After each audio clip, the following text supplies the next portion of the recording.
Hello everyone, I am Rishikesh. Today we are going to learn about fluid mechanics.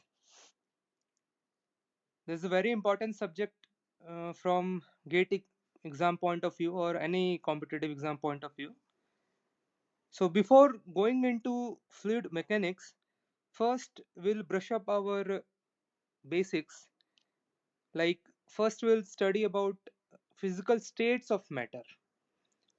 So we know that there are three states of matter: solid, liquid and gas. There is fourth stage also, that is plasma stage, and when the temperature is so high, means very high compared to the gaseous state, then it reaches plasma state. But that part is not covered in our fluid mechanics, so we'll be dealing with liquid and gas only.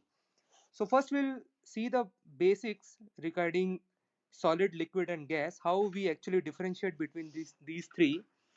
So solid is a matter which holds own shape and have fixed volume. Like if you see this container, if I put the solid inside the container, it will retain its own volume.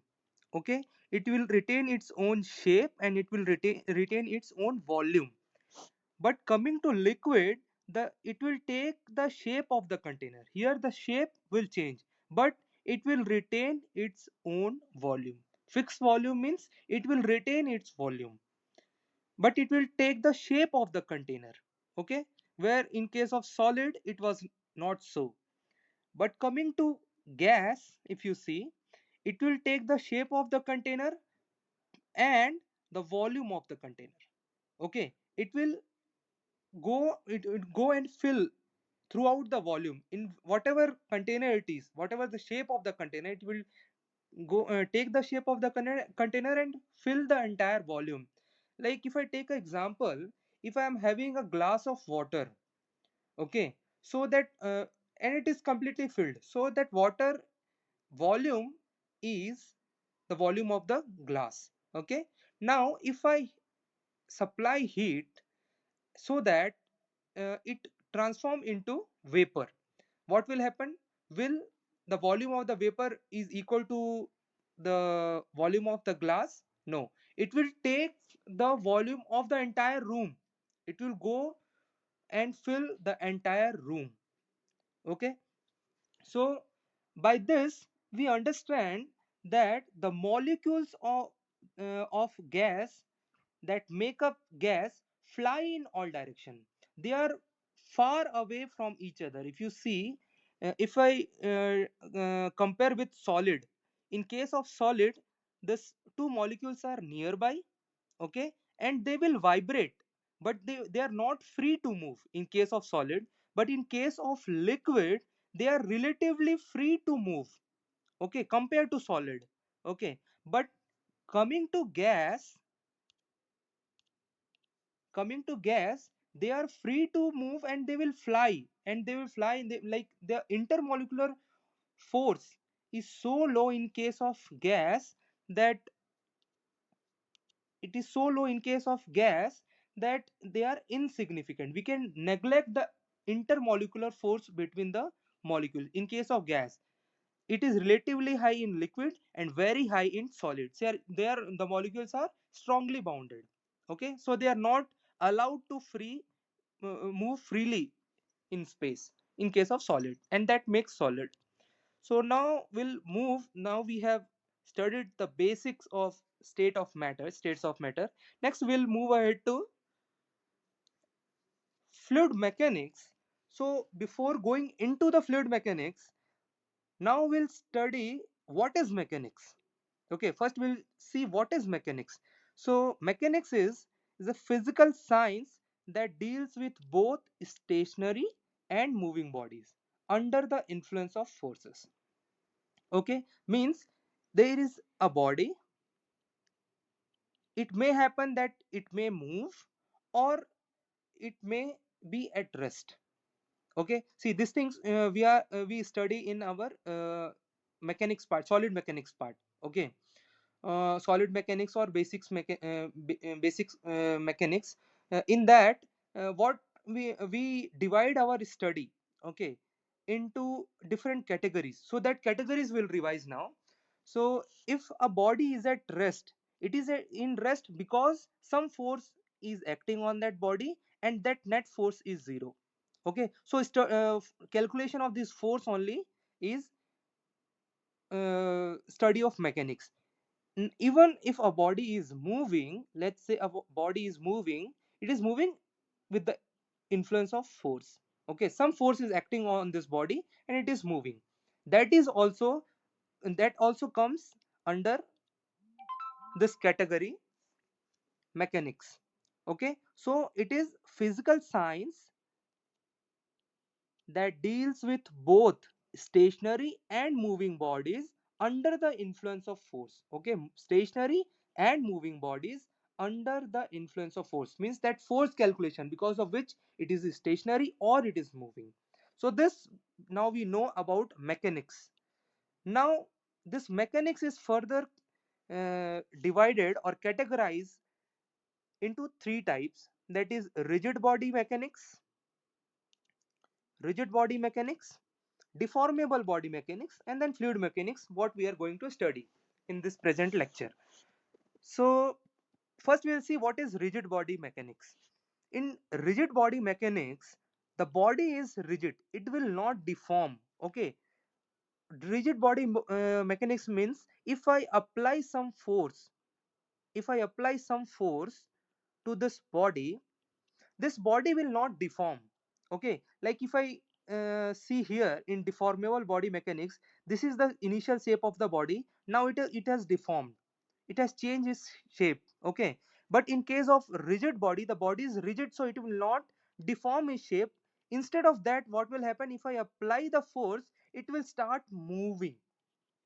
Okay, it will move, or it may be at rest, either of one will happen. So if I further divide this thing, this rigid body mechanics, these are statics, kinematics, and dynamics. So in statics part, what happens is, it is the branch of mechanics that deals with bodies at rest. Means if a body is at rest and whatever forces are acting on this body, the calculation of these forces comes under this category, statics category. Okay, the body is at rest and it is at rest because of net force, some net force which is zero. Okay, so calculation of that force. Next comes is kinematics. In kinematics, if a body is moving, it is moving because of some force is being applied on this body, and if it is moving, it is having some velocity and acceleration. Okay, so if I am calculating the velocity and acceleration of this body, okay, it comes under kinematics category, but not the force. Remember, see, if this body is moving under the influence of force and it is moving, so it is having some velocity and acceleration, but we'll only calculate velocity and acceleration and not the force. If we are calculating only velocity and acceleration, then it is kinematics. Okay, now what is dynamics? Dynamics is, we'll calculate this force because of which the body is moving, and not the velocity and acceleration. Okay, velocity and acceleration we have calculated in kinematics part. In dynamics part, we'll study about the force because of which it is moving. So again, I will revise this thing. I will tell you again these things, that in static part, the body will be at rest and the force because of it, which is it is at rest, that will calculate. In kinematics and dynamics, the body will move. In kinematics, we'll calculate the velocity and acceleration. In dynamics, we'll calculate the force. Okay. Next comes is, next category is deformable body mechanics. So this is our solid mechanics or strength of material what we study. Okay, in this particular case, if there is this body and if we are applying some force, what will happen, this body will deform, but it won't move. Okay, it will not move. What was happening here, in rigid body mechanics, the body was not deforming but it was moving. In deformable body, the body will be at rest, it will not move, but it will deform, it will change its shape. That comes under solid mechanics or strength of material or mechanics of solid, what we study. Okay, next comes is fluid mechanics. Now in fluid mechanics also we further categorize as fluid statics, fluid kinematics, and fluid dynamics. So fluid statics is similar to this statics part. In this case, the fluid element will not move, it will be at rest, and the forces because of which it is at rest, or that net force which is balancing here, that will calculate. Okay, that is fluid statics. Fluid kinematics in this category will study or will calculate the velocity or acceleration of the fluid element. Okay, in kinematics and dynamics part, the fluid will flow.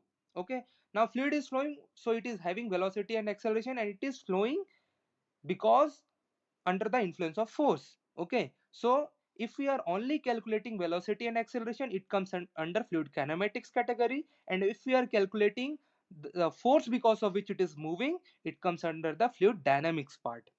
Okay, now what is fluid?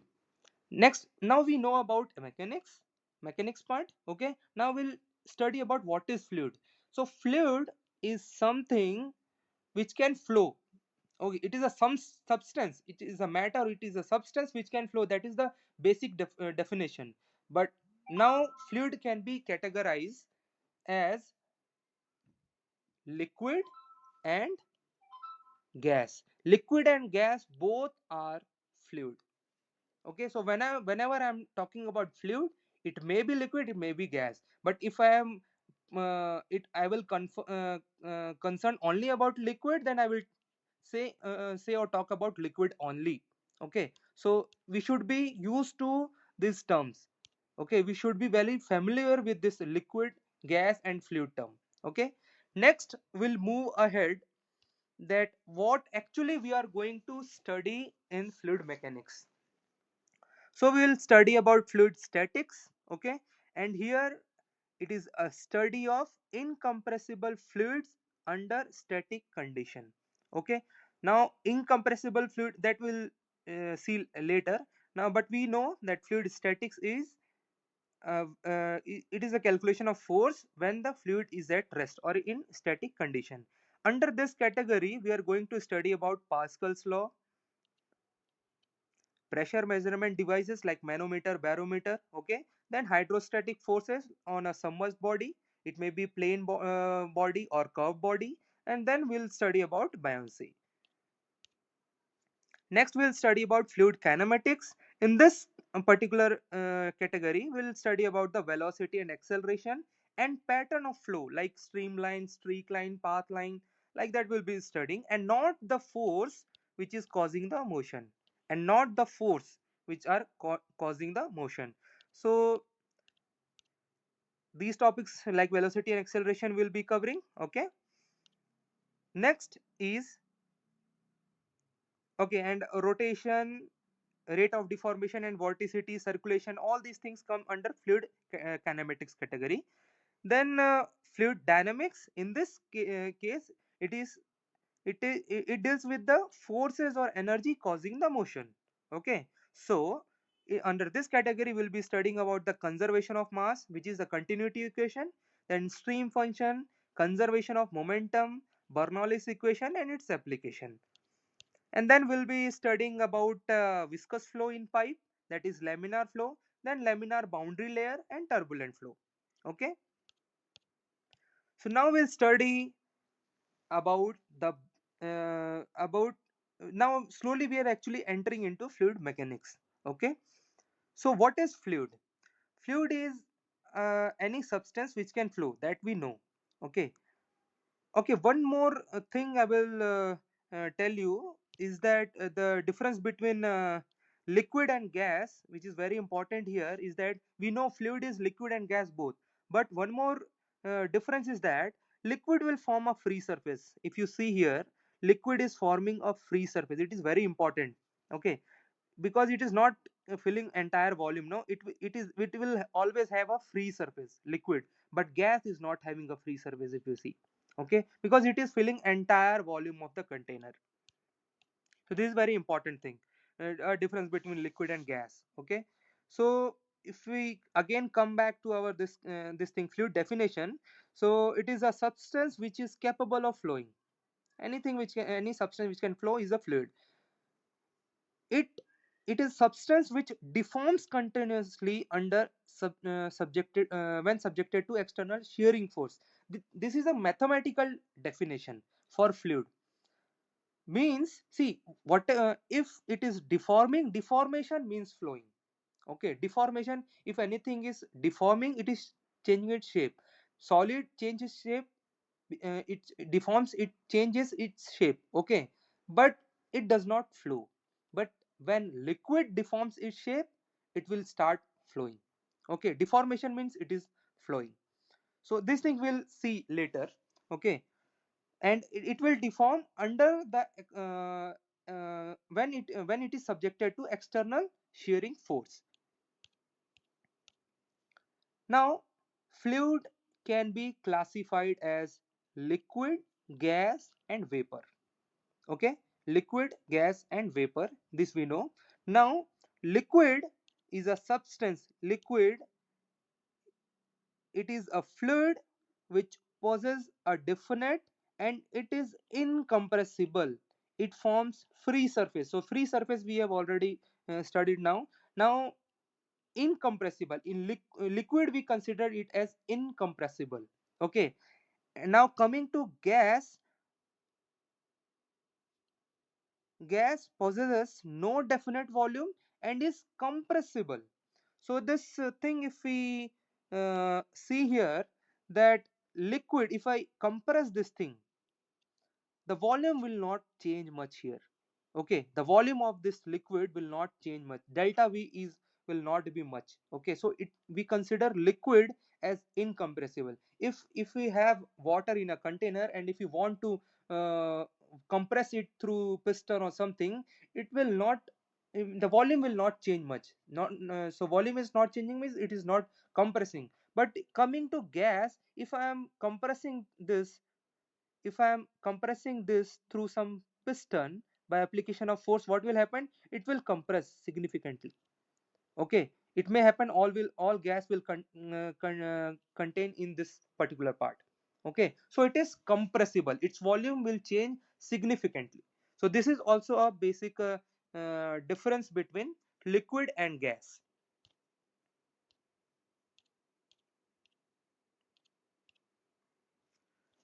Now, what is vapor? Can we say gas is a vapor? No. There is a difference between gas and vapor also. Vapor is a gas whose temperature and pressure are such that it is very near to saturated liquid state. That means, see, if we extract heat from gas, okay, if it is converting into liquid, transforming into liquid, then we'll call it as a vapor. Okay, like in thermodynamics we have studied, like if you make this vapor dome. Okay, if you make this vapor dome, so this particular case, this line, this is constant pressure line. Okay, so this represent the wet region. Okay, in this region, this is a liquid state, this is a vapor state. Okay, so it is very near to its liquid state, and this here is gas. It is superheated, very superheated state. So that we'll have to extract so much amount of heat from here to uh, bring it to a liquid state. Okay, but if it is somewhere here, okay, here also it is in gas state, but if we extract a small amount of heat, it will come back to liquid state. Okay, so it is very near to its saturated liquid state, that we call as vapor. Now now we know liquid is a substance which is uh, sorry, uh, fluid. If I talk about fluid, fluid is a substance which is capable of flowing. Now we'll go into the mathematical definition of this fluid, okay, and we'll see how we can differentiate between liquid and solid. Okay, how we can differentiate between these two. So if I take a sample, see this is solid sample, okay, between two plates, this and this is a plate. The lower plate is fixed, the lower plate is fixed in all the cases. Now this is fluid sample, okay, here also it is in between the plates, and this is the lower plate which is fixed, and this is the upper plate which can move, okay. Now this is our solid sample, this is our fluid sample.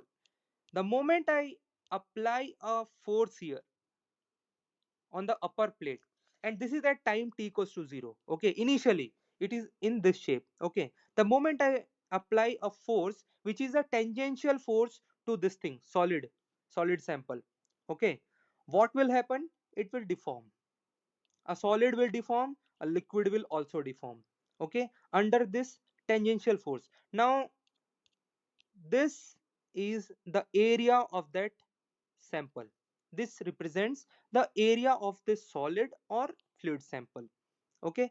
Now as this is a tangential force, so it will develop a tangential shear stress, okay. So shear stress is what? Force upon area. So we are applying this force on this much area, okay. So shear stress will become force by area. Now at time t equals to t1, after some time, see this is condition at time t equals to 0. At time t equals to t1, it will deform, solid will deform, fluid will deform, okay. And from this initial position, if I say this is its initial position, this red line, this is initial position here also, okay. See it has deformed, okay, it is making some angle here, okay. It is making some angle gamma here. Similarly, in fluid sample also it is making some gamma 1 angle, okay, some gamma 1 angle, because it has translated delta x here, delta x1 here. Now after some time, if I'm keep on if keep I'm keep on applying this shear stress, what will happen? After some time the solid will not deform. See, this is the maximum angle which it can deform depending upon its yield stress. If I am applying further this stress, what will happen? It will either break, okay, or if I am removing this force, it will go back to its initial position or initial condition depending upon its yield stress that we have studied in mechanics of solid or strength of material, okay. Depending on like stress strain curve, if you remember, if you apply stress on a body, it will deform up to yield stress, it will deform linearly, okay. Then it will if I remove the load, it will come back to its original position. But if I am applying that force continuously, it will further deform, okay. So in case of solid, what will happen? It will either break if it has reached its yield stress, okay, it will break, or it will come back to its original position. But in case of fluid, if you see, what will happen? See, in case of solid, this gamma angle is same, what we call is shear strain, okay. So this gamma angle is same in case of solid, okay. It will remain same, it will either break or it will come back to its this position. But in case of fluid, what will happen? This angle has changed. If you see